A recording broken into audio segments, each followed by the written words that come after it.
Hi.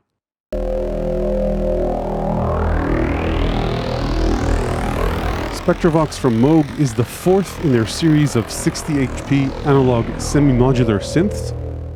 And what makes it special is that instead of just one filter, it's got 20 of them arranged in two banks. These filters can be used for interesting spectral effects,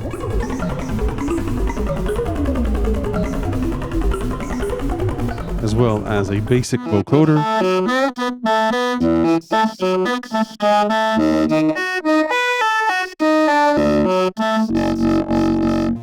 and many other creative uses when combined with the other elements on the panel and patch bay. In this video, I'll go over everything in depth, explore quite a few patch ideas, and discuss the pros and cons of this instrument. I'll also post several multi-sampled instruments of it on my Patreon. Before I start, a quick disclosure: Moog sent me Spectravox. Other than that, no money changed hands. They have no say over the content of this video and don't get to see it before it's published.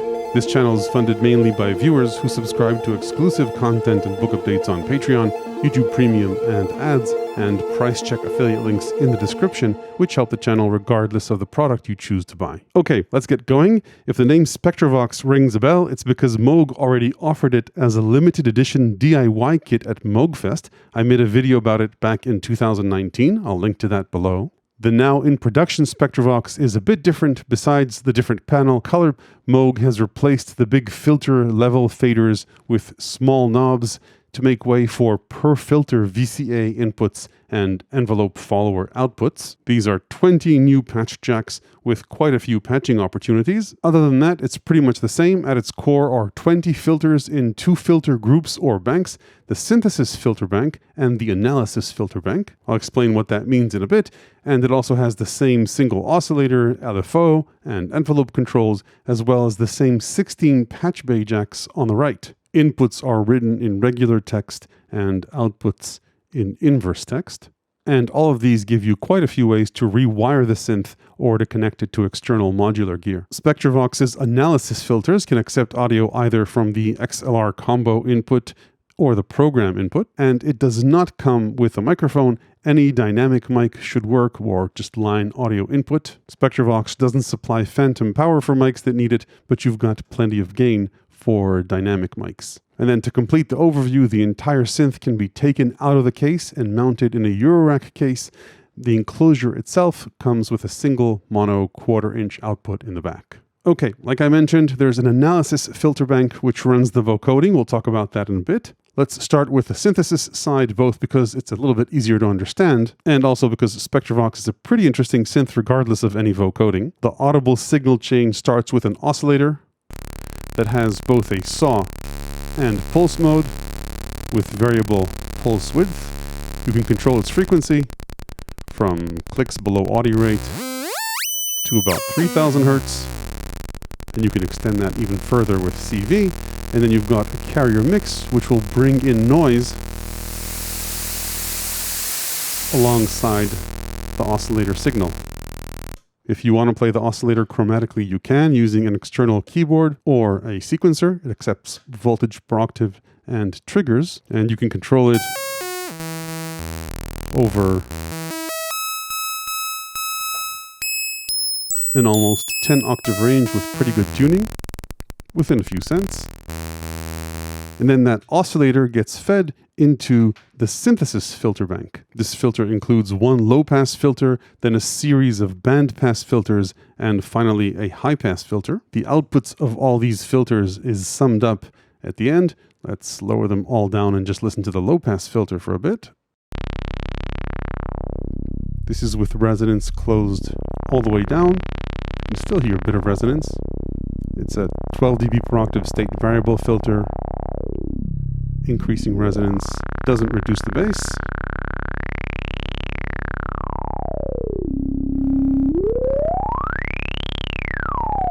And it won't self-oscillate if we cut out all the signal to it.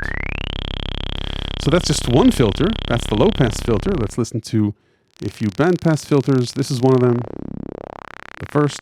And then they're spread out at different intervals. with a single resonance knob to control them all, and these resonant peaks are what give Spectravox its character. And we can bring any of them in or out. Play with resonance. You can hear them ring out. We'll explore that later. So these are the bandpass filters, and then at the end of the chain is a high-pass filter with resonance. And even without, you can see this one is a bit resonant as well.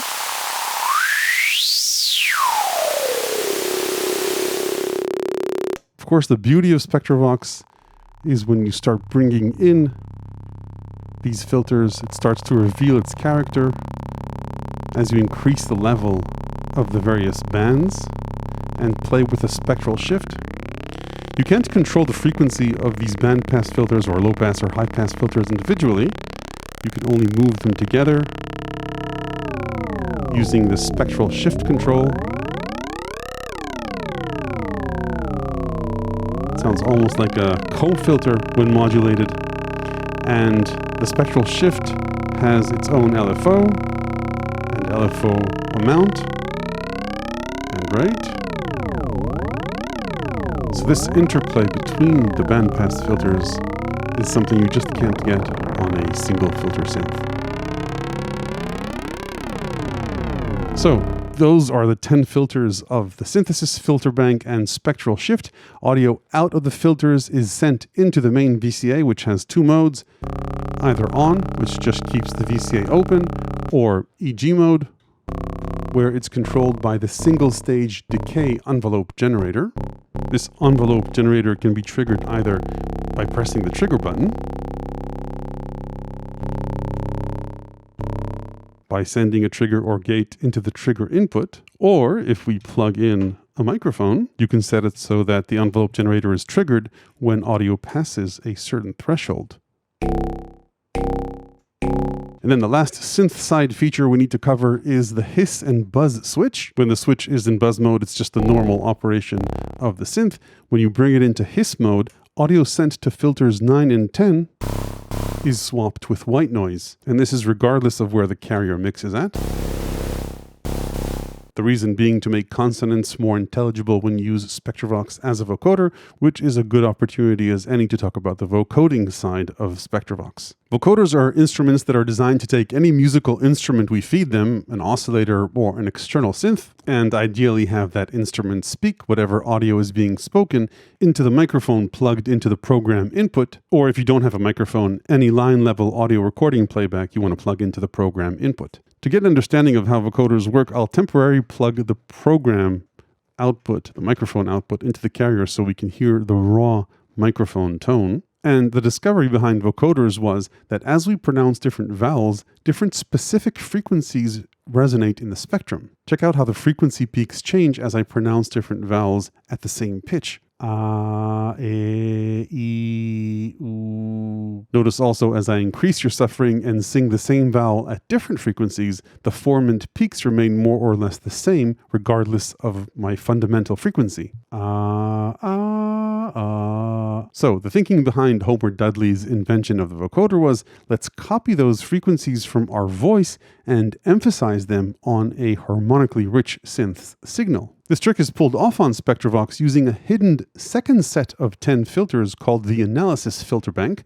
These are set at fixed frequencies, strategically placed to capture different formants. As each of these filters captures frequencies in its intended spectrum, it sends the level of those frequencies out through its respective envelope follower. And then those envelope followers are normaled or connected directly to the levels of the synthesis filter bank. So if we take a listen to our carrier, this is what it sounds like. And if I put it in vocoder mode, let's try a few vowels. And these will work regardless of the pitch of our carrier.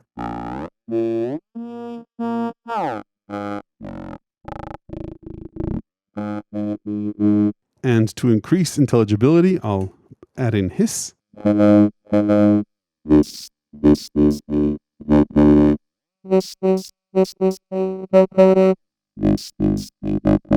In order to help visualize what's going on at the outputs of the envelope followers, I'll plug a bunch of halo cables into them and maybe turn down the lights.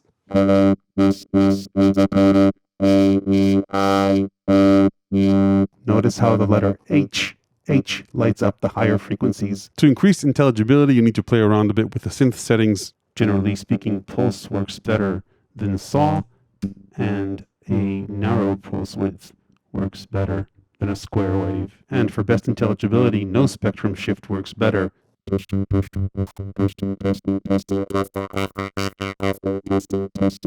And resonance can help too. Resonance.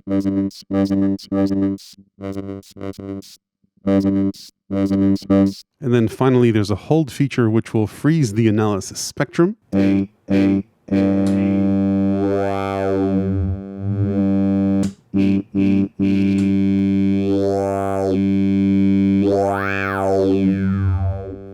Okay, so that's the core of Spectravox, but it really comes to life when you start exploring its patch bay. Like I mentioned earlier, you really want to pair it with some sort of keyboard or instrument that can send out CV and gate signals. This works well whether you just want to play Spectravox as a synth, run a sequence into it,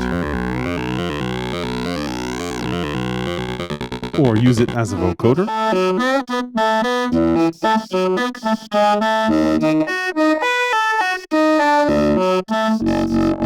So that's all good and well if you just want to play single monophonic melodies. If you want to vocode over chords and harmonies, you can do that by swapping out Spectravox's single oscillator with an external polyphonic synth, and you plug that into the carrier input, thus replacing the internal carrier. So without any vocoding and just regular synthesis mode, this is the clean synth being passed through all 10 filters. It would have been nice if Spectravox was in stereo, by the way, and you could pan its various filters, but you can't. I can still add in noise, by the way, or hiss. And if we go into the optimal settings for vocoding and enter vocoder mode,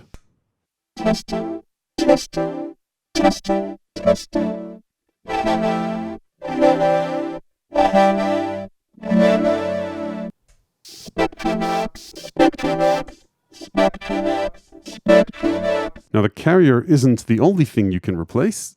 You can plug in any musical or rhythmic source into the program input. Let's try a drum loop. I'll increase gain, and the bleed you're hearing is vocoding of the noise floor, basically of the synth. Anyway, you can hear the rhythmic character of the drum loop being transferred to the chord. And you can choose any other kind of loop or sound. This one isn't a drum loop, it's just a rhythmic arp. You're hearing the chords from the synth, but the rhythm and spectrum from the program loop.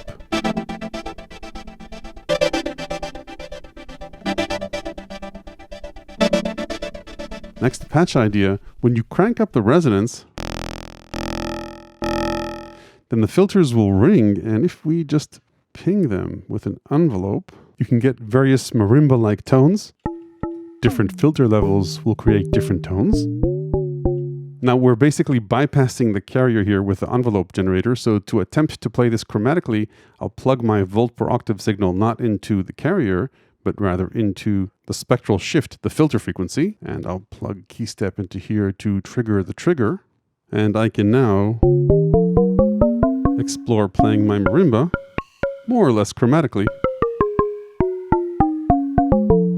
Let's look at a few more patch ideas. If we go back to treating this like a regular synth, by default when you patch the keyboard's gate into the trigger signal, you only get one trigger and it will decay regardless of that trigger, whether you hold the key or not.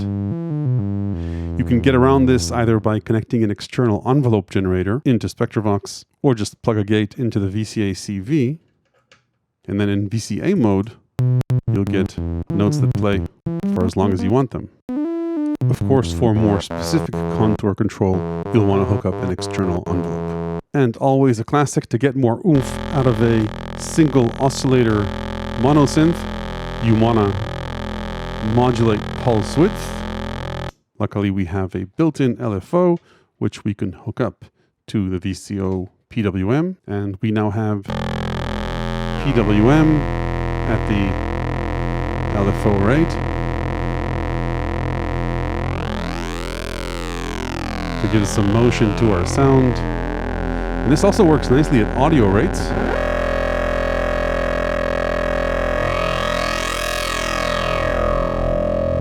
For less tame sounds.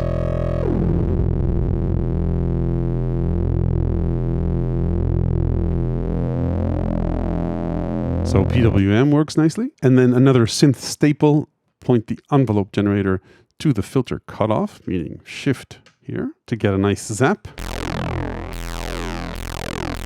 based on the envelope decay.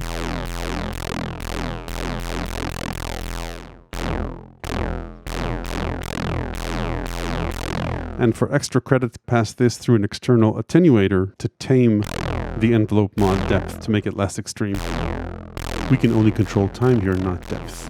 And for even more craziness and audio rate modulation, plug the VCO, the oscillator, into either shift or PWM. Let's try shift for now. So this is the before, this is the after. Resonance matters here. Just nice ways to coax extra tones out of this. And with a bit of chorus and reverb.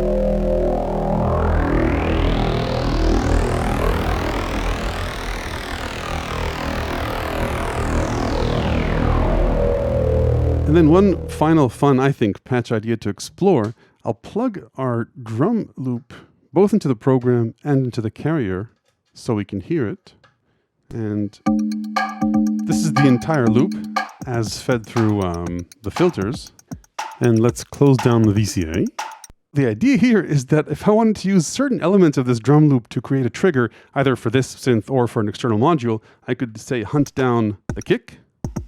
So now the envelope follower of filter 1 creates an envelope every time it latches onto the kick. Let's try and hunt down the snares frequency. Could be this one. No, not exactly. Maybe this one. Yep. So a nice way, I think, just to hunt down various elements of a loop and create triggers, external triggers or internal ones using the envelope follower outputs.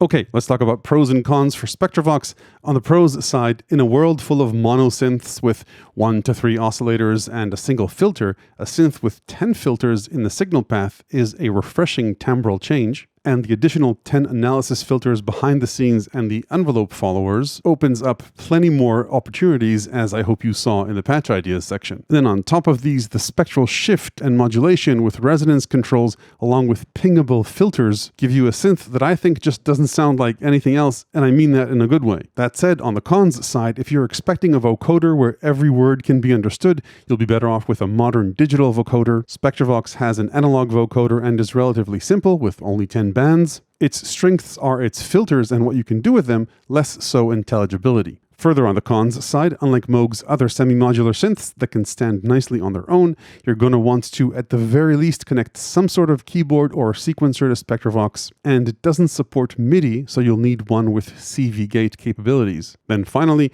this is a fully analog synth, so you can't save presets. Be ready either to film the panel or record any gems you want to your computer, otherwise it might be hard and take time to get back to sounds you like. So that's it for Spectravox. You'll find plenty of playable multi-samples of it on my Patreon, along with my ever-expanding book of electronic music ideas, tips, and tricks. Hit like if this was useful, ring the YouTube bell below if you want to make sure you don't miss the next one. Thanks for watching.